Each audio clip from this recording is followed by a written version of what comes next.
जिंदगी कभी कभार ऐसे मोड़ लाती है जहां माजी और हाल एक दूसरे से गले मिल जाते हैं।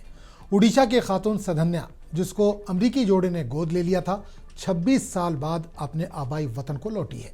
वतन लौटने के बाद इसकी आंखों में खुशी के आंसू और वतन से मोहब्बत की झलक साफ दिखाई दे रही थी। इस दौरान इसने अनाथ आश्रम का भी दौरा किया जहां वो बचपन में थी। इसने यहाँ के बच्चों के साथ बातचीत की और काफी मस्ती की। इस दौरान इसके शौहर और गोद लेने वाले वालिदैन भी मौजूद थे। 26 साल वतन से दूर रहने के बाद भी वतन से इस कदर मोहब्बत वाली कहानी आपको कैसी लगी, हमें कमेंट करके जरूर बताएं। वीडियो अच्छा लगा हो तो इसे लाइक करें, शेयर करें और हाँ, चैनल को सब्सक्राइब करना ना भूलें। एक दिन मैं हॉस्पिटल में काम कर रहा था और मुझे एक नर्स देख रही थी और जैसे छुपी छुपी आंखों से उसने मेरे को बोला कि तू मेरे घर एक दिन खाना खाने आ जा क्योंकि तू यहाँ पे नया है। तो मैं उसके घर एक दिन खाना खाने गया और उससे मिला, फिर हमें प्यार हो गया।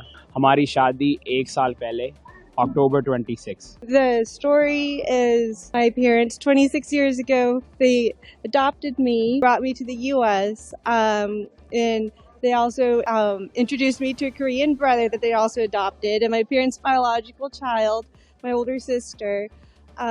They've been the best parents growing up, supporting anything and everything I wanted to do.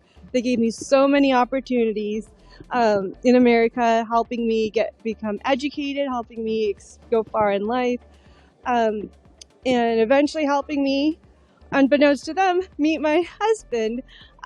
When my husband and I got married last year, one of our friends said it's a full circle moment that I was adopted from India, and then 25 years later, I ended up marrying an Indian man. It's like it was meant to be almost.